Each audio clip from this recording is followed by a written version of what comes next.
Assalamualaikum warahmatullahi wabarakatuh.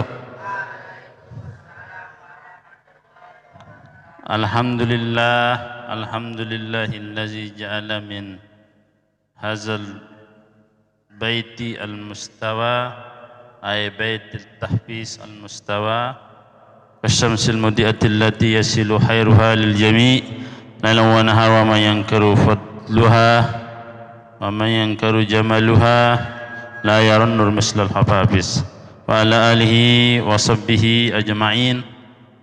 Allahumma shalli ummata Muhammadin sallallahu alaihi wasallam wa farrij an ummati Muhammadin sallallahu alaihi wasallam warham ummata Muhammadin sallallahu alaihi wasallam wansur wahfaz wa ayyid nahlatal watan fil alamin bihaqqi Muhammadin sallallahu alaihi wasallam. Amma ba'du, pertama-tama mari kita panjatkan puji syukur kehadirat Allah yang Maha Kuasa yang telah memberikan kita kesehatan sehingga kita bisa berjumpa pada hari yang mulia ini, pada pagi yang cerah ini. Alhamdulillah, kedua kalinya salawat serta salam semoga tetap tercurahkan kepada junjungan alam kita Nabi besar Muhammad sallallahu alaihi wasallam, yang mana beliau telah membawa kita dari lautan kejahilan menuju samudra keimanan. Alhamdulillah. Saya lihat.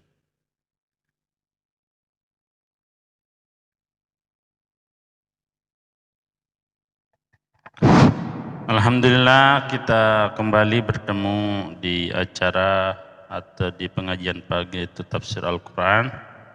Karena juga kita belajar bareng-bareng bagaimana memahami Al-Quran, bagaimana asbabun nuzul Al-Quran. Asbabun nuzul artinya sebab-sebab turunnya Al-Quran. Kalau asbabul wurud itu adalah sebab-sebab turunnya hadis. Kalau di dalam Al-Quran disebut asbabun nuzul. Apa adik-adik? Asbabun nuzul. Kenapa Al-Quran diturunkan? Apa penyebabnya Al-Quran diturunkan? Kalau di dalam hadis asbabul wurud, sebab-sebab turunnya Al-Quran. Karena agama ini sangat mudah. Agama ini sangat mudah.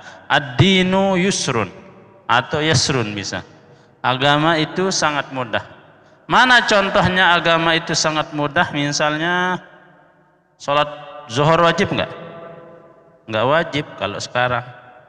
Jadi sholat zuhur itu wajib pada waktunya. Sholat asar wajib enggak? Enggak wajib kalau sekarang. Sholat subuh wajib enggak sekarang? Wajib pada waktunya. Kalau selesai sholat subuh enggak boleh sholat lagi. Berarti agama itu sangat mudah. Man istata' ya ma'syarul muslimin man istata' minkumul ba'ah falyatazawwaj. Wahai orang-orang yang beriman, barang siapa yang mampu menikah maka menikahlah. Berarti orang yang menikah itu bagi orang yang mampu. Jadi lah mendidik mampu dia tidak berari, tidak ada paksaan. Jangan enggak harus kawin. Bisa menjadi termos, teruna mosot enggak apa-apa. Kan syarat menikah itu adalah mampu. Maka jangan paksakan diri. Begitu juga ibadah, kalau sholat subuh itu 2 rakaat, nggak boleh dilebihin menjadi 4 rakaat. Harus 2 rakaat. Jadi nggak ada paksaan. Begitu juga hafal Quran. Jangan memaksakan diri sampai semangat sehari. Setelahnya nggak mau ngapal lagi. Yang penting istiqomah. Istiqomah sekarang 1 juz, besok 2 juz nggak apa-apa. Atau sekarang 1 juz, besok 1 juz. Istiqomah. Sekarang misalnya hafal sekali ini, sekali duduk dari pagi sampai malam 9 lembar, 1 juz. Besok malas ngulang. Kan enggak istiqomah. Yang diinginkan oleh Allah Subhanahu wa taala adalah al-istiqomah khairu min alfi karamah. Istiqomah itu adalah lebih baik daripada 1000 karamah. Nah, sekarang kita lanjutkan membahas tafsir. Wa minan nasi man yaqulu amanna billahi wa bil yaumil akhir wa ma hum bimu'minin. wa minan nasi, min di situ min littabi'id, dan sebagian manusia, dan alif lam di situ namanya al-islam istighraqil jinsi. Istighraq artinya segala. Alhamdu, al yang ada pada alhamdu artinya selapu. Bahasa Tiang selapu, bahasa di sini apa?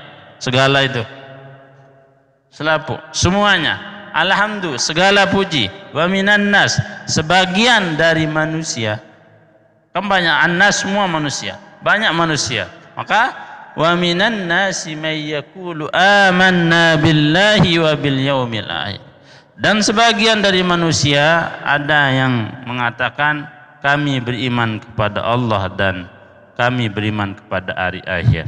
Wa ma hum bimu'minin, sedangkan mereka tidak beriman. Nah, di sini asbabun nuzul Quran Al-Quran ini adalah ayat ini adalah ada namanya Ubay bin Salul. Ubay bin Salul ini adalah dari suku Aus. Nah kan di Madinah itu ada namanya suku Aus dan Azraj. Di situ ada Yahudi, Bani Qainuqa, Bani Qainuqa, Bani Nadir, Bani Quraizah, dan bani-bani yang lainnya. Waktu dulu Rasulullah SAW sebelum hijrah, kebanyakan orang yang hidup di Mekah karakternya agak keras, ceplas-ceplos. Kalau mau beriman kepada Rasulullah SAW, dia mengatakan beriman, nggak peduli mau dibunuh atau tidak. Nah, itu karakter orang Mekah, orang disebut orang musyrikin, orang-orang yang musyrik, orang-orang yang tidak beriman kepada Allah Subhanahu wa ta'ala.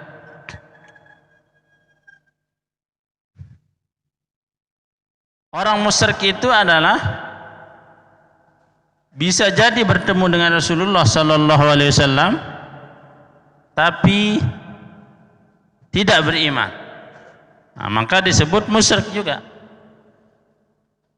Atau dia bertemu dengan Rasulullah sallallahu alaihi wasallam tapi bertemu dengan masa jahiliyah, disebut muhadramun. Apa namanya? Muhadramun. Ada yang tidak bertemu dengan masa jahiliyah tapi bertemu dengan Rasulullah sallallahu alaihi wasallam, disebut sahabat. Berarti ada tiga istilah. Pertama musyrikin, musyrik itu yang tidak mau beriman kepada Rasulullah sallallahu alaihi wasallam. Kedua ada namanya muhadramun. Muhadramun itu adalah masa hidup pada zaman jahiliyah, lalu ketemu masa Rasulullah sallallahu alaihi wasallam. Dua masa dia ketemui, masa Islam dan masa kafir, maka disebut muhadramun. Kalau satu masa dia temuin walaupun ada Rasulullah sallallahu alaihi wasallam tapi tidak masuk Islam, namanya musyrikin. Kalau sahabat Rasulullah sallallahu alaihi wasallam yang bertemu dengan Rasulullah sallallahu alaihi wasallam dan masuk Islam, disebut sahabat. Nah, muhadramun tadi bisa jadi dia muslim, bisa jadi dia bukan muslim. Bisa jadi Islam, bisa jadi dia bukan Islam. Itu disebut muhadramun. Kalau ahlu fatrah itu, ada yang tahu ahlu fatrah enggak? Maksudnya ahlu fatrah itu apa? Yang bapak-bapak, apa ahlu fatrah? Yang ibu-ibu, apa itu yang dimaksud dengan ahlu fatrah? Anak adik-adik tahu ahlu fatrah? Ahlu fatrah itu masa kekosongan Nabi. Misalnya bapaknya Rasulullah. Siapa nama bapak Rasulullah sallallahu alaihi wasallam? Abdullah. Hidup pada masa Islam atau pada masa kekafiran? Berarti Rasulullah kafir dong, bapaknya. Beliau hidup pada masa kekosongan Nabi. Dia narak Nabi, dia menarak waktu sebelum lahir Rasulullah sallallahu alaihi wasallam, kosong Nabi. Bagaimana hukumnya itu? Khilaf ulama. Termasuk Ahlussunnah wal Jamaah mengatakan orang pada zaman Nabi tidak minum minuman, tidak mabuk-mabukan, tidak berzina, tidak menyekutukan Allah. Dia beragama dengan agamanya Nabi Ibrahim. Bukan ndek nyembah berhala. Maka disebut ahlu fatrah di situ. Wajib masuk Masuk surga. Wa ma kunna mu'azzibina hatta nab'asa rasul. Sesungguhnya kami tidak mengazab kecuali Allah, kami menurunkan nabi. Wa ma kunna mu'azzibina hatta nab'asa rasulah. Kami tidak mengazab orang-orang pada zaman itu kecuali kami menurunkan para nabi. Berarti masa kekosongan nabi dari sejak Nabi Ibrahim turun sampai Nabi Muhammad tengah-tengah niki kosong. Maka bapaknya Rasulullah SAW Abdullah, ibunya juga masuk surga walaupun tidak masuk Islam karena disebut ahlu fatrah. Tapi orang Wahabi mengatakan, orang-orang Salafi mengatakan, oh masuk neraka. Nah, karena beliau menurutnya tetap bukan ahlu fatrah. Rasulullah Sallallahu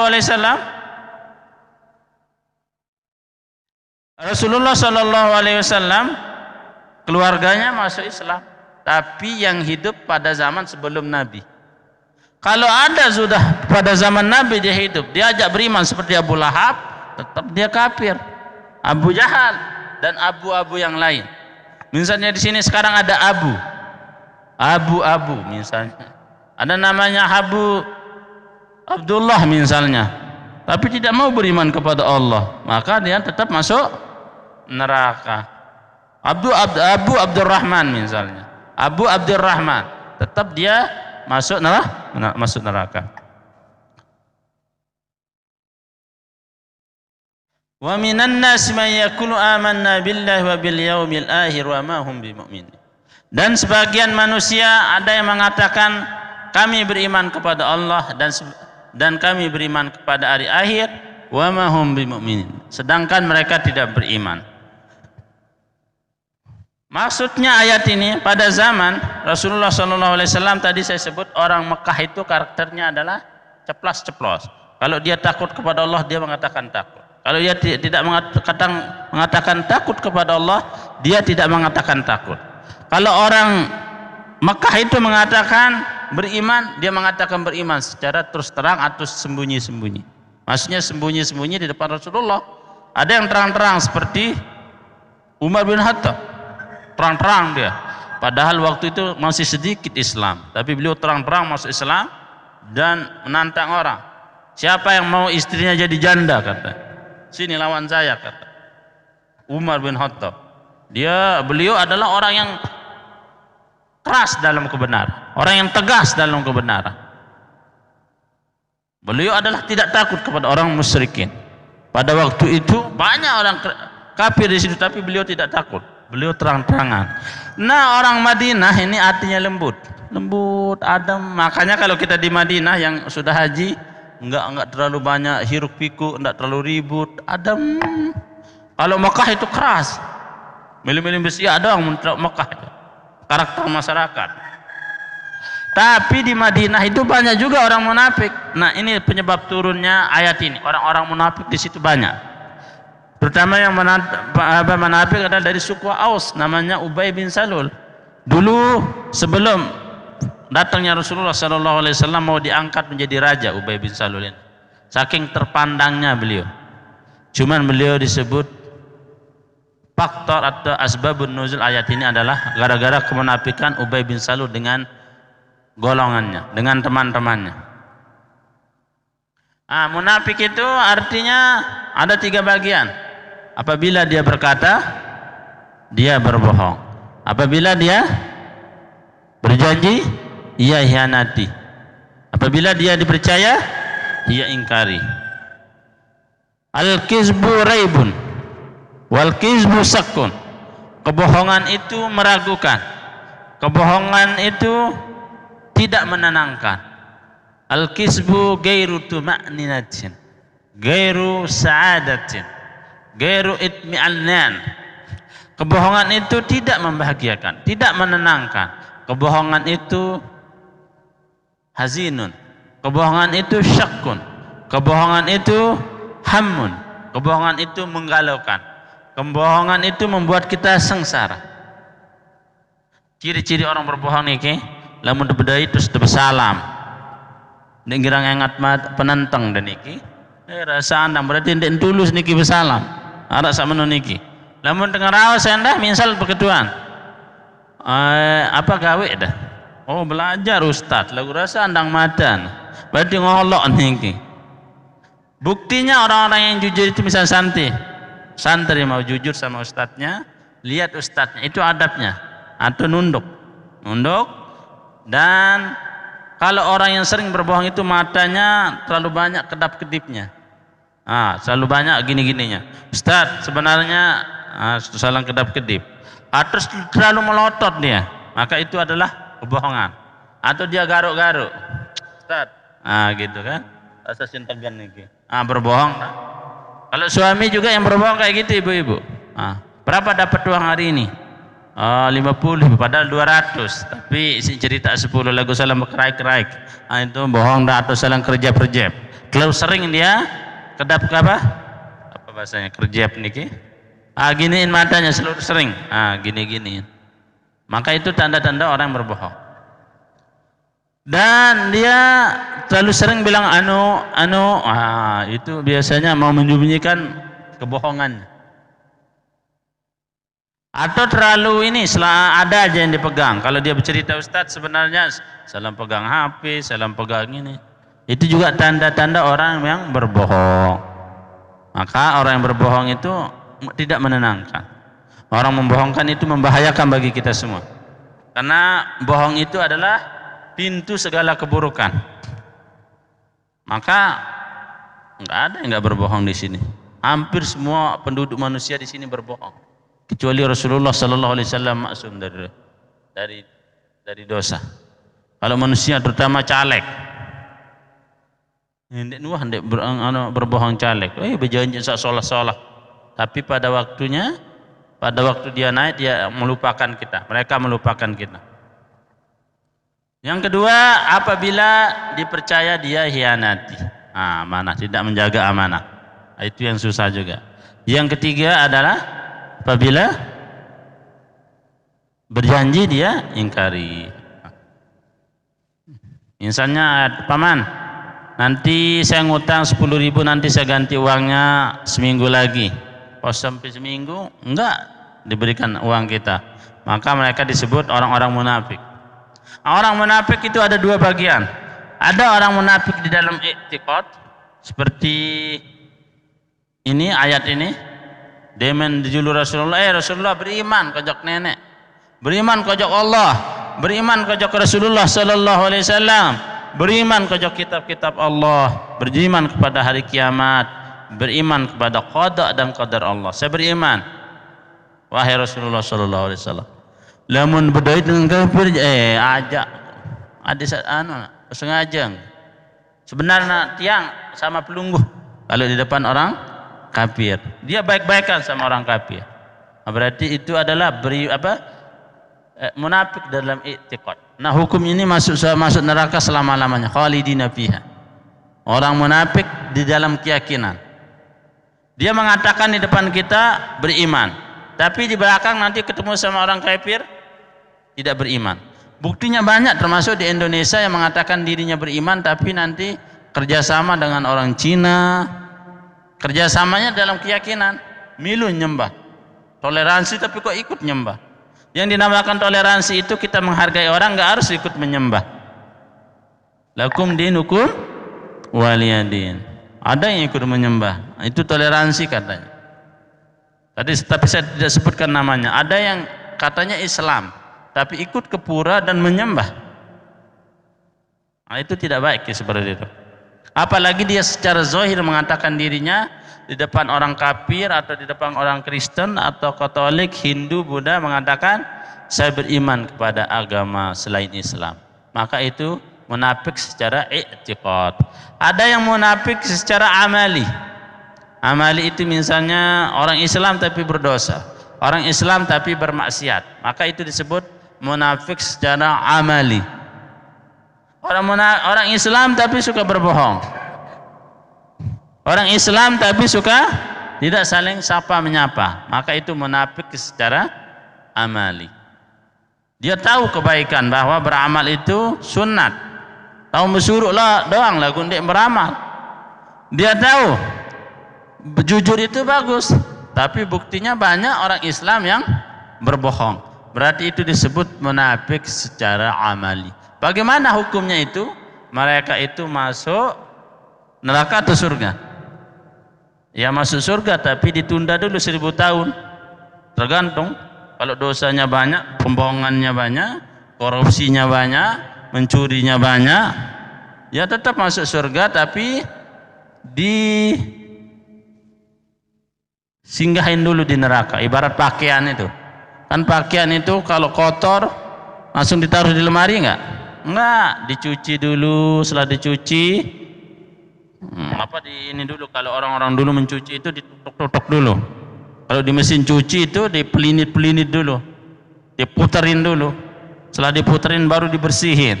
Setelah dibersihin dikeringi dulu, baru disetrika. Setelah disetrika baru dilekut, baru diberikan pengharum, baru dimasukkan ke lemari. Manusia juga begitu. Orang yang munafik secara amali, orang yang banyak dosanya tapi Islam, maka disinggah di neraka, dibakar dulu, dipalu dulu, banyak disiksa dulu selama-lamanya, baru dimandikan di telaga Kal Kausar. Setelah dimandikan di telaga Kal Kausar baru dimasukkan ke surga. Amanna billahi, sesungguhnya kami beriman kepada Allah, wa bil yaumil akhir wa ma hum bimu'minin, dan hari akhir, sedangkan mereka tidak beriman. Nah, harus kita tahu rukun iman itu ada berapa? Rukun iman: percaya kepada Allah, percaya kepada kitab Allah, percaya kepada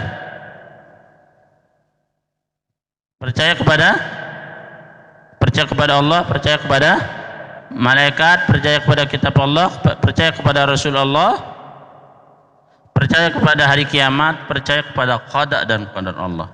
Maksudnya beriman di sini adalah beriman dengan qaulan wa fi'lan. Ada mengatakan saya apal dia rukun iman, lagu ndek nuh gawe percaya kepada Allah. Kalau kita percaya kepada Allah berarti harus mengesahkan Allah. Maksud yang mengesahkan Allah, dia mengatakan saya percaya kepada Allah, tapi dia mengebang ndek mele datang berjamaah, berarti gombal itu, PHP Allah, memberi harapan palsu.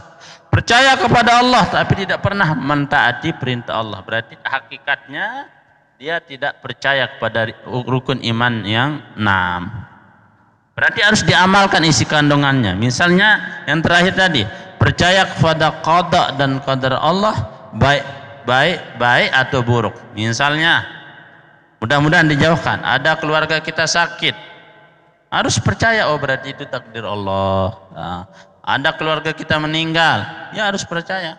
Ada keluarga kita ditabrak mobil, mudah-mudahan dijauh semuanya. Jangan, kita harus yakin bahwa itu takdir dari Allah Subhanahu wa taala. Semua yang menyenangkan harus kita percaya, yang menyusahkan juga harus kita percaya dan diamalkan. Wa minan nasi man yaqulu amanna billahi wa bil yaumil akhir wa ma hum bimu'minin. Tadi juga percaya kepada hari gaib. Hari gaib itu apa? Hari kiamat. Harus percaya. Percaya enggak kepada jin? Harus percaya ada jin itu. Ada jin Islam, ada jin kafir. Percaya enggak kepada sihir? Ada sihir itu. Percaya kepada hantu. Hantu itu diselak niki. Ada masih diselak niki. Nah, mudah-mudahan orang Kembang Kerang enggak ada yang jadi tahu selak. Tahu selak artinya tahu salah. Tahu salah. Kemarin kebetulan Tuan Guru Mustafa pernah hadir di Pandandure. Ada orang meninggal di situ. Malam ke-5 kalau nggak salah datang tuh selak 9 orang selaknya datang Tuan Guru, dan tuh selaknya ini kita tahu ini tempat dimatiin kilo, jadi datang 9 orang, ada yang jadi monyet, ada yang jadi sapi, ada yang jadi ular, dan sengaja pas waktu bangun dia datang, katanya pas waktu bangun rame-rame datang mengganggu, terus sambil tolok-olok arak mati kilo ada ya sedikit. Berarti itu selak itu masih ada. Saya kira yang udah nggak ada tuh selak niki sekarang karena zaman maju, tapi masih ada ternyata. Dan yang didatangkan itu adalah keluarga yang masih hidup, Dan masih terjaga di Mantedam, masih Surubian, masih jam 11 malam. Dan banyak yang menyaksikan, bukan satu orang. Kalau satu orang bisa berbohong, tapi banyak orang. Dan selaknya banyak, 9 orang. Wa minan nasi man yaqulu amanna billahi wa bil yawmil akhir wa ma hum bimu'minin. Yukhadi'una Allah wal ladzina amanu wa ma yahda'una illa anfusahum wa ma yash'urun. Mereka menipu Allah wal ladzina amanu, dan orang-orang beriman. Wa ma yahda'una illa anfusahum wa ma yash'urun. Wa ma yahda'una, dan sedang mereka tidak menipu Allah kecuali mereka dirinya sendiri. Wa ma yash'urun, dan mereka tidak merasa menipu Allah Subhanahu wa ta'ala. Jadi orang-orang yang menipu Allah Subhanahu wa ta'ala ini tidak merasa menipu Allah Subhanahu wa ta'ala. Sebenarnya menipu kita.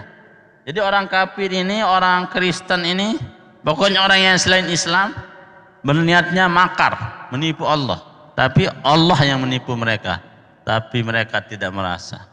Misalnya milih ngolok dengan niat olok dengan, sebenarnya olok di itu. Niat kita membohongi orang, tapi kita sebenarnya membohongi diri sendiri. Tapi kita tidak merasa. Maka orang yang berbuat makar, berbohong, itu namanya membohongi dirinya sendiri. Wa makaru wa makarullah wallahu khairul makirin. Mereka berbuat makar, mereka berbuat tipu muslihat, tapi hakikatnya mereka, Allah juga membuat tipu muslihat kepada mereka, dan Allah paling ahli makar. Wa huwa khairul makirin. Allah itu ahli makan. Kalau kita nipu, tak berarti Allah menipu kita juga. Apa katanya? Wa ma yahda'una illa anfusahum wa ma yasurun. Mereka menipu kecuali, tiada mereka menipu kecuali diri mereka sendiri. Wa ma hum yasurun. Wa ma yasurun, sedangkan mereka tidak merasa. Jadi pengertian munafik tadi, an-nifaq wa izharul khair wa israrus sarri.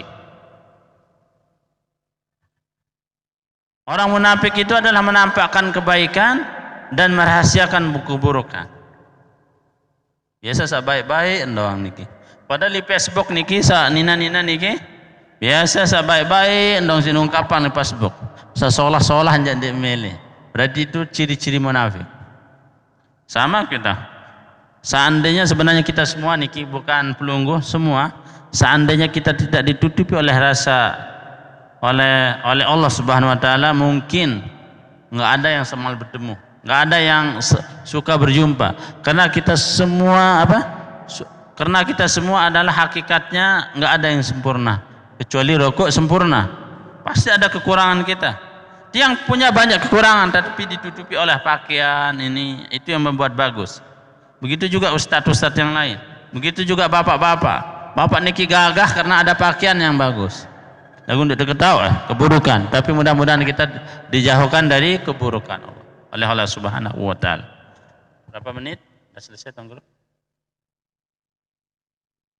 Oh, nggih. Wa minan nasi man yaqulu amanna billahi wa bil yawmil akhir wa ma hum bimu'minin. Yukhadi'una Allah wal ladzina amanu wa ma yahda'una illa anfusahum yas'urun.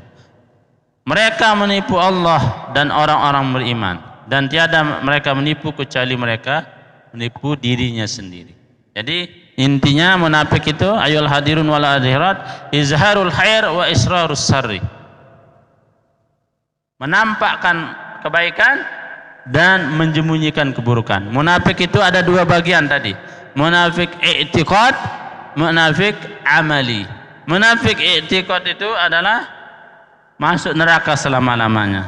Munafik pekerjaan, kalau banyak dosanya ditimbang sama pahalanya.